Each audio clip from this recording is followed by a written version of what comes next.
Hello everybody and welcome to part 16 of Momo's Final Fantasy IV Let's Play / walkthrough. Last time we were midway through the Tower of Zod, but the enemies in here were killing me. Literally, they were killing me, so I needed to take a break. But now I'm rested, I'm refreshed, and I'm ready to go. So let's exit the save room and head up the stairs to the only way. Thankfully it's quite straightforward from here. Welcome to the Tower of Zod. Is this a Superman reference or am I reading too much into this? Yeah, blame my English teacher.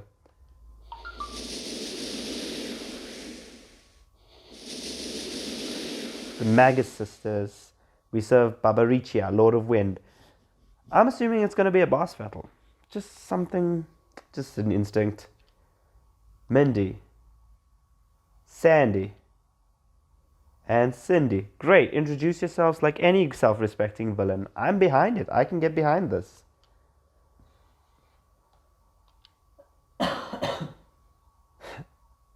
Okay, Delta attack, whatever that means. Alright, let's go through this.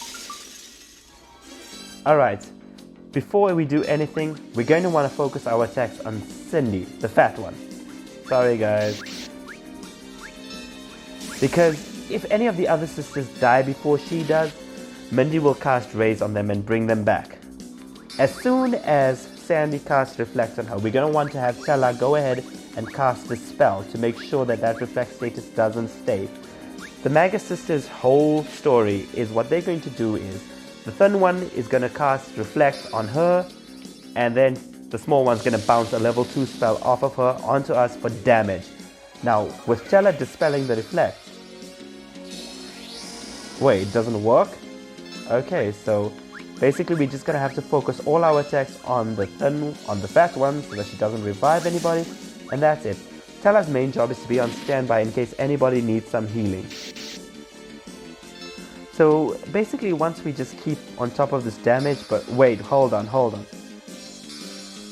Oh, damn it.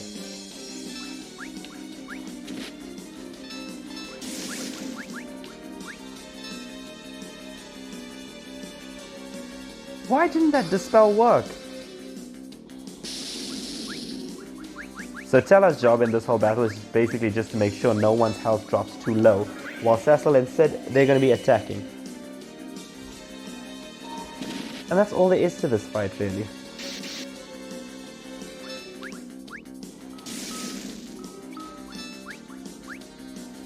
Young's focus will make our hits count a bit more, and it'll actually increase our DPS a little bit.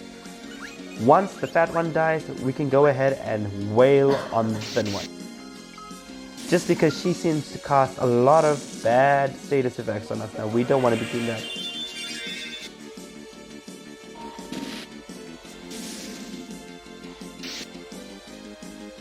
Thankfully, Cindy's got the most HP out of any of them, so the others will fall pretty easily.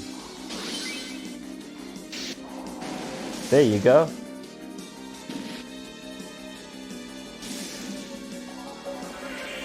What are you doing, Tella? Well, that's that. Quite a hefty amount of experience for us. Cecil finally learns as sooner. Sid gains a level as well, and we're ready to move.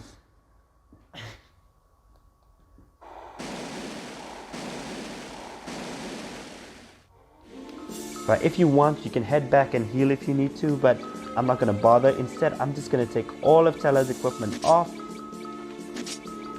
because he'll be leaving the party very soon and he won't have any uses for it, but we sure will. So head up here across the stairs and let's have a look at Golbez and Kane. And there's that kick-ass sinister music playing yet again.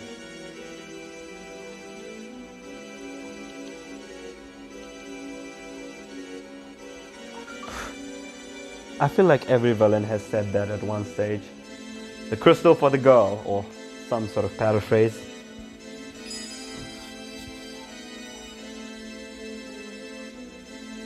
What?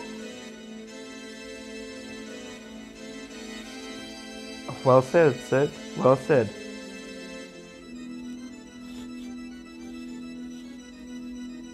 And here's Tella's chance. He's gonna make Golbez pay for killing Anna.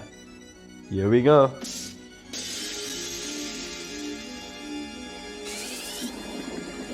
You don't have control here. Tella's just gonna be casting spells at random here.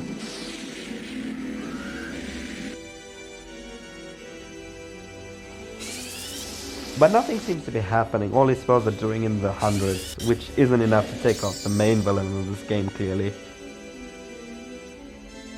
And here we go, the big one, here it comes, Meteor. I love the animation for the spell though. It really does look incredible. And it wins. It works, the old geezer's actually done it.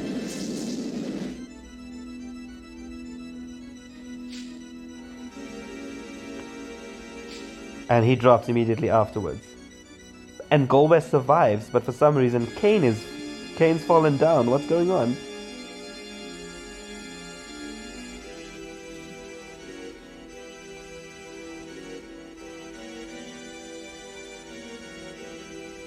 Huh. So it seems while Tala didn't manage to kill Golbez with Meteor, what he managed to do was break his control over Kane. So that helps.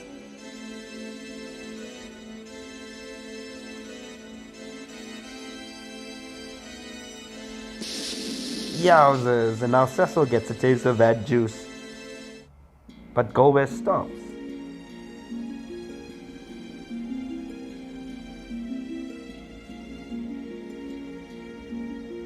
And it seems like he's going through the most right now.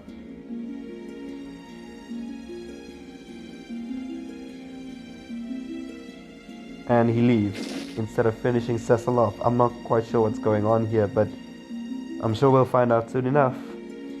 The plot thickens, as they say.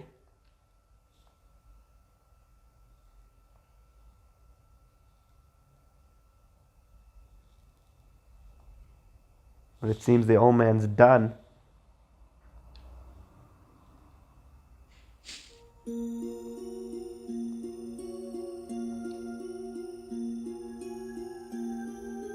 Oh, man, and the way these two used to argue, and now Sid's the one trying to wake him up. Really kind of hits home, this does.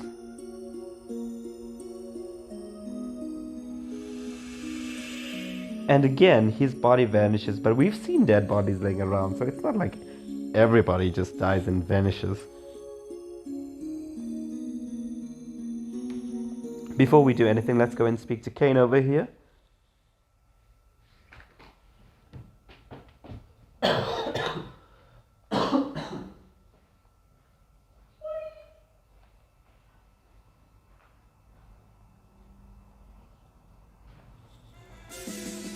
Alright, so now Kane's in his senses, so that's great. And somehow Cecil got her out of there, but whatever, it's cool, I'm happy. And there's that romantic music. Again, I love these little animations, like, you can actually see that it's hurting Kane to watch these two. And, wow, I really feel for you, Kane, I'm not gonna lie. Oh man, I'm actually in Kane's corner on this one here.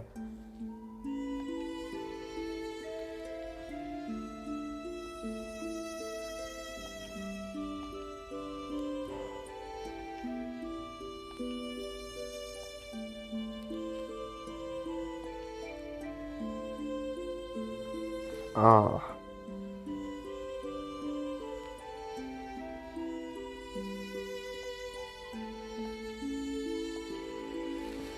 Trust Rosa to smooth the whole situation over.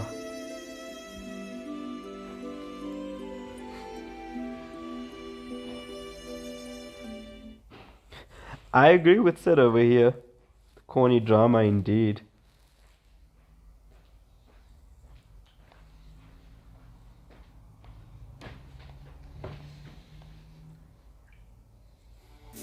Awesome, so now we've got a full party of 5 and Rosa is more than a good replacement for Tella as a healer. But let's have a look. Somehow or the other, Rosa has managed to gain experience while out of the party while being tied to the guillotine. I'm not quite sure how that works, but let's roll with that. Kane comes with a full complement of mithril armor and a wind spear, while Rosa is wearing nothing. So let's optimize right there, and right off the bat everything works out perfectly. Great.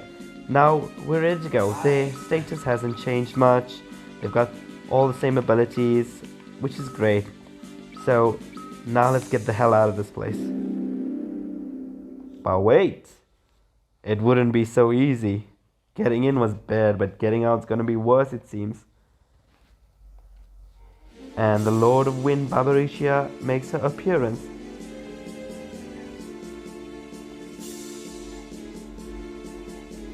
Animals, snotty little wretch. The insults are just coming one after the other.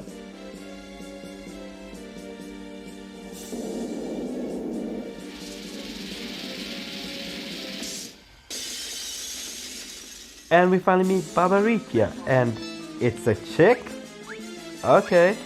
Have Kane jump immediately while Cecil attacks. Sid attacks as well.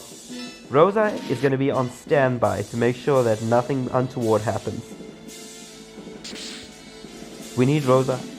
Okay, once every now and again Barbaricia is going to go ahead into this form. In this form she cannot be damaged, but if Kane lands a jump attack while she's there, it's going to help. He'll knock her right back out of it, and then we're done with that. Just keep everyone attacking. She really doesn't have many other tricks. The only one being that she doesn't really have any elemental weaknesses. So long as Kane is still in the air at all times and Rosa is on hand to heal anybody whose HP drops too low, or otherwise just cure around the party every turn. And you can auto battle your way through this one pretty easily. As you can see, we're doing pretty decent damage to her, although it could be more if she had an elemental weakness, but Wind's okay. It doesn't really have an opposing element, so she doesn't resist anything, but she's not weak to anything either. Again, this is one of the more straightforward battles in this game. And there we go. As before, you cannot hurt her while she's in the tornado form, so just wait for Kane's jump to land and continue to wail on her. Her physical attack is pretty nasty, but with Rosa casting Cura every turn, it won't be a problem, and before long, you'll see that happen, and that's all there is to it really. Now we collect a pretty hefty amount of gil, and more than enough experience that battle was worth. And there's one more Archfiend left. If you guys remember with Scarmiglione, when we met him, he said he was one of 4. We've defeated Scarmiglione, we've defeated Cagnazzo, and now Barbaricia's joining them in hell or wherever Archfiends go after life, I suppose. And that's that. So there's one left, and I'm sure he's going to be the toughest of all. But Barbaricia, like Cagnazzo, has got one last parting gift for us.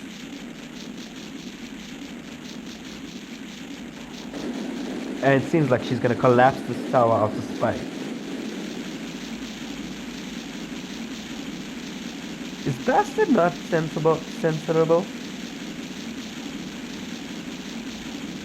Thankfully, we've got a white mage who can get us out of a pickle like this.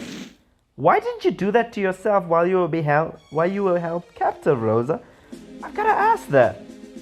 And she takes us to Cecil's bedroom. We all know where your mind is, Rosa. I see right through you.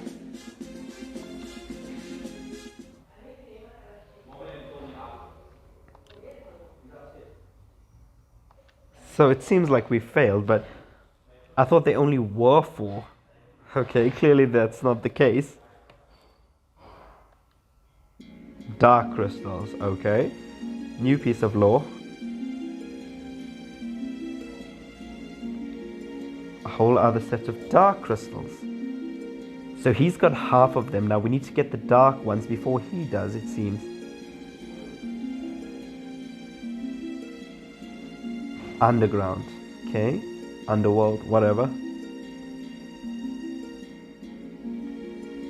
Path to the moon, like, this asks the question, like, okay, so gathering all 8 crystals unlocks the path to the moon, but why would you want to go to the moon? Is this some kind of Cold War shit happening? Right, so we've got the magma stone, and this stone is the key to getting into the underground. Of course, that's the biggest question of all.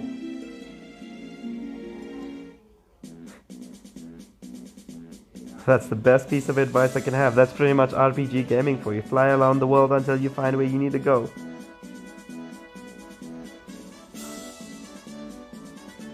Plan for every contingency, right?